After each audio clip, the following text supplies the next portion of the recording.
ప్రతి సంవత్సరం ఉన్నదానికంటే ఎక్కువనే వర్షం పడుతూ ఉంది, పెరుగుతూనే ఉంది వర్షపాతం. కానీ మన బోర్లలో నీళ్ళు రావట్లేదు. ఎందుకు సార్? రైట్. ఇక రైతు యొక్క క్వశ్చన్ ఏంటంటే, గవర్నమెంట్ ప్రతి సంవత్సరం చెప్తుంది ఏమని అంటే వర్షం ఎక్కువ పడుతుంది కానీ బోర్లు మాత్రం ప్రతి సంవత్సరం తగ్గుతూ పోతున్నాయి. దీనికి ఆన్సర్ మీకు నేను చెప్తాను. నేను ఫస్ట్ ఏంటంటే,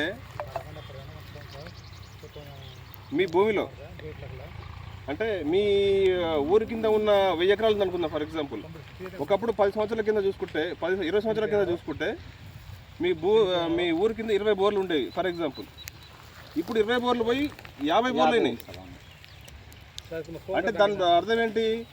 రోజుకు మీరు నీళ్ళని ఎక్కువ తీస్తున్నారు.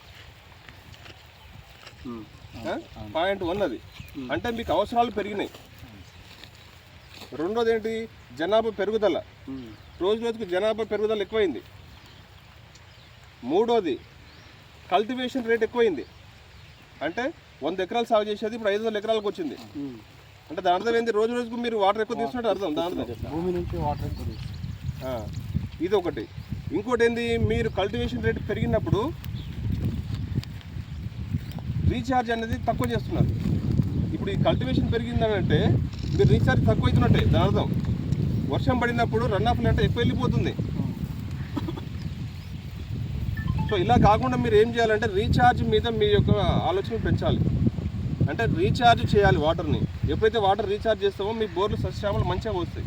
ఇన్ కేసు మీరు బోర్లు రీఛార్జ్ సరిగా చేయలేదనుకోండి, మీకు ప్రాబ్లం పెరుగుతూ పోతూ ఉంటుంది.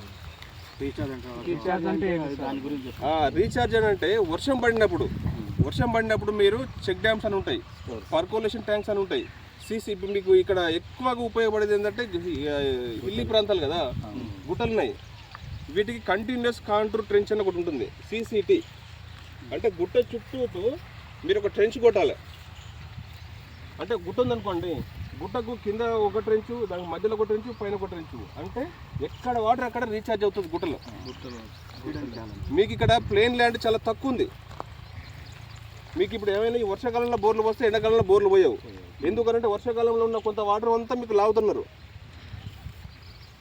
దాన్ని కనుక మీరు CCT కంటిన్యూస్ కాంటూర్ ట్రెంచ్ గుట్ట చుట్టూ కొట్టారనుకోండి, గవర్నమెంట్ స్కీమ్ కింద మీకు బోర్లు ఎప్పుడు మంచిగా వస్తాయి. ఈవెన్ సమ్మర్లో కూడా వస్తాయి.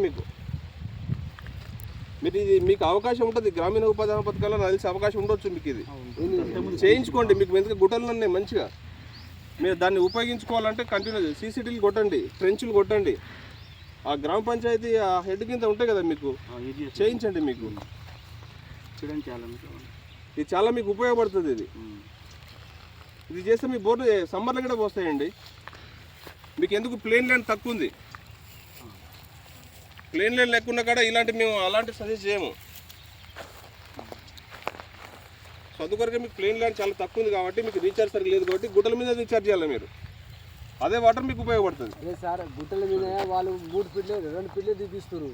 అది వద్ద వచ్చి కొట్టుకోబోతుంది. అది మీరు ఒక మీటర్ దాకా తీయాలయ్యా, మినిమం మీటర్ తీయాలా. అట్లా సార్ వాళ్ళు దిగిస్తున్నారు కదా, చెప్పాలా. మరి మీ ఉపయోగం ఏంది?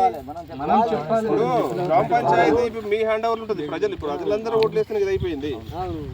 మీరు గట్టి కూర్చోవాలి. సరైన రీఛార్జ్ పద్ధతులు మనం అవలంబించాలంటే ఖచ్చితంగా రీఛార్జ్ పడిన ప్రతి డ్రాప్ను మీరు రీఛార్జ్ చేయాలి. ఏముంది, గుట్ట మీద పడి ఉరుకుతుంది. అవును, నిలిపాలా మీరు. దాన్ని నిలిపితే మీకు సమ్మర్లో కూడా మీకు ఉపయోగపడుతుంది. మీరు ఇక చూడండి, ఇక్కడ బోర్ పాయింట్ పెట్టడం కాదు, ఈ బోర్ పాయింట్ పెట్టడం ఉపయోగం లేదు. బోర్ పాయింట్ పెట్టడం వల్ల కొత్త బోర్ పాయింట్ పెట్టడం ఉపయోగం లేదు. మీకున్న బోర్ పాయింట్ పోయాలంటే ఈ పద్ధతులు మీరు పాటించాలి. మీరు బోర్ వేస్తే ఏమవుతుంది, ఇంకొక 2 లక్షల రూపాయలు ఖర్చు అయిపోతాయి. దానివల్ల ఉపయోగం లేదు, ఇలాంటి ఉపయోగం లేదు కొత్త బోర్ పాయింట్ వేయడం వల్ల. కొత్త బోర్ పాయింట్ వేసినా కూడా మీకు నీళ్ళు అక్కడికి వెళ్ళి రావాల్సింది. అక్కడ లేనప్పుడు ఇళ్ళకెట్లు వస్తాయి. అందుకొరకే మీరు కేవలం నీళ్ళు ఎలా రీఛార్జ్ చేయాలనేది దాని మీద ఆలోచించండి. ఆ పద్ధతిని మీరు పాటించండి, డెఫినెట్ సక్సెస్ అవుతారు.